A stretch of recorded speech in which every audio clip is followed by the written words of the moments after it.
L'auteur de l'attaque au couteau qui a fait 3 blessés dimanche à Londres venait de sortir de prison. Condamné à une peine de 3 ans de détention en 2018 pour plusieurs délits terroristes comme la diffusion de propagande islamiste, il était sorti de prison en janvier après avoir purgé la moitié de sa peine, mais il était surveillé, ce qui expliquerait l'intervention rapide de la police sur les lieux du drame dans le quartier de Streatham High Road, dans le sud de la capitale britannique. Répondant au nom de Sudesh Aman, le suspect âgé de 20 ans a été abattu par la police, comme l'a confirmé Scotland Yard.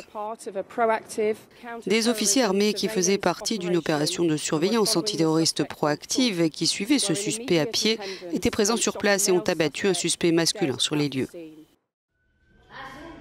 Des vidéos de l'intervention policière ont surgi sur les réseaux sociaux.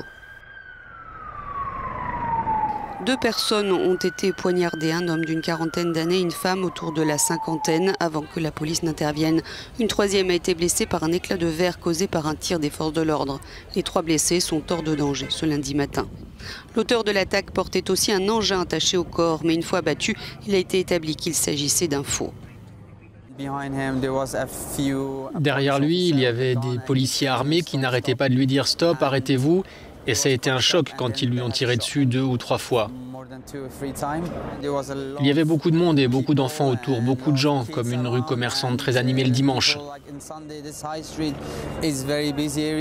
Du côté du gouvernement, la réaction était immédiate. La secrétaire d'État britannique aux Affaires intérieures a promis de nouvelles mesures antiterroristes. Ces mesures s'appuieront sur les actions que nous avons déjà mises en place très rapidement en termes d'investissement dans la police antiterroriste. Elles porteront sur la révision des conditions et du régime d'octroi de permis pour les délinquants du terrorisme et la fin de la libération anticipée des délinquants terroristes.